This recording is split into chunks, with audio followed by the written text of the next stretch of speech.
So for today's session, Technical Trend Thursday, what I wanted to show you is what I look for when drawing out either support or resistance line when looking at a candlestick chart. So what I'm showing here is SPY, and this is a 1 day, 1 year chart. So what I typically do when I look for price points of where I could possibly get an entry, I look for on a daily chart where there's the most consolidation or touch points. So what I'm going to do here is look for things that just visually stick out as an area where there's concentration of buyers and sellers. And typically, as you can see right here, there's a lot of up and down movement around the 409, 410 part. This was around April, May of last year. So real quick, what I'll just do is just draw a line here.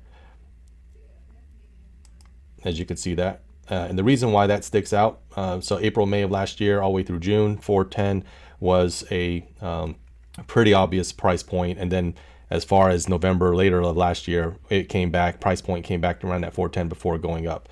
The other point that I'm going to draw out is this 459, 460. So it doesn't have to be exact, but just so you get a visual of what I'm talking about here, right there. So as you can see, there's a top here, got rejected, couldn't try to go back up, got rejected, came all the way back down. And then in December, late December of last year, it actually met with a little bit of resistance, but then broke through. Then I'll draw another line right here, 480. Maybe this is 1, 2, 3, almost 3 touches at the 480 price before going up. And as recently as today, we're at an all-time high with SPY.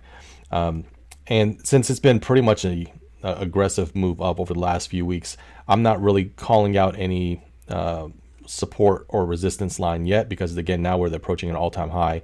I'll just draw this out. 515 is now the new resistance. So we'll have to see whether or not this breaks or if it rejects.